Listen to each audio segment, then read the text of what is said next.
Hello, everyone. Today I'm going to talk to Kai.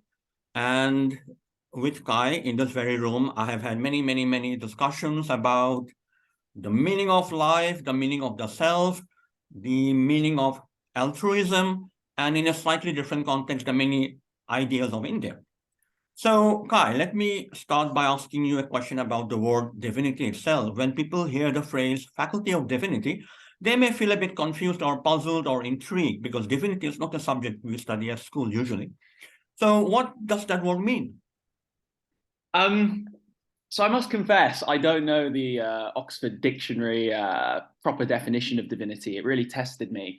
I think if you had to be precise, it's probably to do with the study of the divine. Now, what is the divine? That's a whole nother question. But I think for me, looking at the faculty of divinity, it's the study of three things. Firstly, it's theology, big T theology. So how theological systems work, how the Trinity holds together, how in Hindu theology, how Dvaita and Advaita and Vishishtadvaita, the different sort of mechanisms in which things fit together, which is a fascinating kind of philosophical study when you operate within that framework.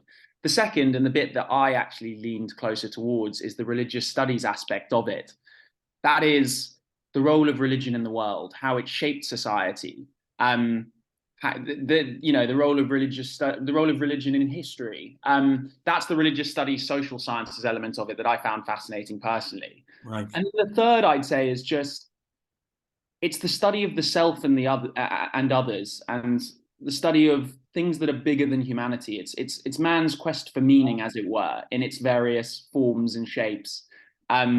So I'd say those three things to me is what Faculty of Divinity covers. Oh, great. Yes. Now, can the study of religion make any concrete difference to the world, or is it just in our minds, these different systems we are trying to spin out? uh, Hugely can make a massive difference to the world. I think first of all, it's very common now. You'll read in the Daily Mail every now and again. England's less religious than it's ever been. I think there are different ways in which you can measure religiousness, as it were. But I think everyone is religious to a degree. If you call religion that quest for something else, the looking beyond yourself, looking beyond the mundane and trying to find out what that is. I mean, one thing that religious studies later brought on into my life is I love art these days. I never used to, but I've come to see a painting as a quest for something, a search for meaning, as it were. So it's this sort of beautifully sad, poetic quest to find out more about life. What is it? But I think then also on the more practical points, two others. Firstly, especially when it comes to comparative religion, by studying other religions, you are studying the other. And you begin to learn that there are quite artificial distinctions between us and them, you and me, that in reality don't exist. South African theology, Ubuntu theology, which was made famous by Desmond Tutu, famously says, and I love this quote, "I am who I am because of everyone." In that sense, we are extremely similar to the people around us. And in fact, we learn our language from those around us, and language is the main means we have to communicate. So we cannot separate ourselves from others. So studying religious studies helps you appreciate the other. And I work in the public sector in Brussels, and every day I'm meeting people from different backgrounds. And being able to study other cultures definitely helps when it comes to having a deep, sympathetic appreciation of where others are coming from. And then I think thirdly, there's just the knowledge aspect of it. Religion is so big and sprawling. As I said, I live in Belgium. Now, Belgium as a country, I don't want to get this incorrect. I think one of the main reasons it was founded was because it was Catholic Southern Netherlands. I mean, that's fascinating. That's a whole country that is based off of religion. Belgium's history is tied so closely into its religious past. Religion has shaped the world around us in a huge amount of ways, and studying religious studies can definitely help teach you more about yourself, people around you, and the world. And in the faculty, I remember you spent a lot of time studying Mahayana Buddhist philosophy. So when you encounter Ubuntu philosophy, you must have felt a very strong resonance between Ubuntu and Mahayana, right? Definitely. 100%. And that's something that I found I loved about studying Buddhism, Hinduism specifically, but also with the Christian aspect is I don't know if you remember, we're going back now, but my kind of dissertation title was a comparative study between Shantideva's Bodhikaya. Sorry, Shantideva's a Mahayana Buddhist Yeah. from 5th century, was he? Yeah. Around about then. And he wrote this text. And I still remember one of the most poignant phrases ever that definitely had an impact on my later life was, Yeah. what is the purpose of trying to control external events when all I need to do is control my mind? Just as what is the purpose of covering the whole surface of the earth in leather when all I need to do is cover the soles of my feet? Anyway, that's an aside. We could go into that for ages. But I studied that and did a comparison with Augustine's Confessions. And I found that, I remember finding that underneath the covers of two vastly different traditions, they never knew each other existed. At their core, there's a quest to elevate the self beyond the state of matter. And that was just fascinating. I mean, it taught me that we're all a lot more similar. Different cultures, just different traditions. We're all similar in trying what's the phrase? We're all searching for the same things in different ways. So the deeper you go into the other, the more you return to the self. And the more you return to the self, the deeper you go into the other in this ongoing oscillation. For sure. You've put it in true Dr. Barrow fashion. You've put it better than I ever could have. All right. Now, that brings me to the third question. How has the time you spent in the Faculty of Divinity shaped or recalibrated your understanding of what it means to be human?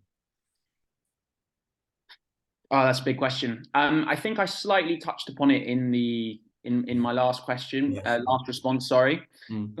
But I don't think you can separate religion from humanity. I remember, what was it? Was it Luckman, the sociologist of religion? I think You're right. Thomas Luckman. Thomas Luckman. He said something like the transcendence of transcendence of biological nature is a universal phenomenon for mankind. As I mentioned in the first response, I think that all humans are to a degree religious. It's that sacred thread that ties me to someone who lived 4,000 years ago, who looks up at the stars and is just in awe, is struck by, if I'm going to use the word, the divinity of it, even if there is no, capital G God or whatever manifestation you're using. Religion is that sacred thread that really does hold the entirety of humanity together.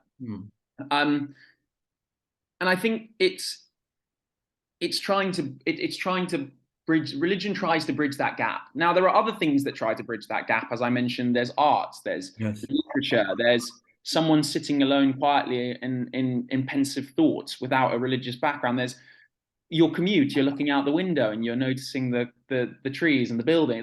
There's something, it's in everything, it's all around us. But I think studying religion is the best way to try and access that world, because you're constantly thinking, learning about people who've tackled those questions. And I also think that then there's just the element that religion has been so important throughout human history. Some of humanity's finest minds have devoted their lives to studying religion. Could be Thomas Aquinas. And so by studying these people, you're not just studying the topics, but you're studying, to use your phrase, you're in a museum of humanity and you're looking at some of the best exhibits and you learn so much about it through the process. And so I think, and then I think in terms of what it's brought me into my life as well, I think specifically talk about Buddhism, there are so many times when I'll realize that, a whole day will have gone past and I will have been caught up in my stream of thoughts. And then at the end of the day, I'll stop and I'll think and I'll actually observe. I'll be conscious of the fact that I'm there. And it's almost as if the whole day has been a blur. And I'll think to myself, that is nothing other than pratitya samutpada, dependent origination, where one thought has led to another, to a task, and then only by pausing and stopping can you you can't break it, but you can observe, oh my gosh, I've been in autopilot all day. And I guess just sometimes an appreciation for things. I try, especially studying Buddhism and Hinduism, but also Christianity. I mean, it's always trying to look a little bit deeper. I'm not saying I get it right all the time, but it's definitely made me more pensive, thoughtful, and considerate of my next steps, next moves, and just a bit more conscious. As I said, I'm not some enlightened monk, but that's what I do think that studying religion can give you. just outside of the academic pursuits. You must be pretty enlightened to realize that you are not enlightened. Now, I shall not trouble you with that paradox. Thank you for talking to me today. And when you are in Cambridge next, I mean, drop in and we will have a cup of coffee and look for divinity in that cup. Perfect. No, thanks, Dr. Barrow. I look forward to it. This conversation's really taken me back in a lovely way. All right. Bye-bye now. Bye.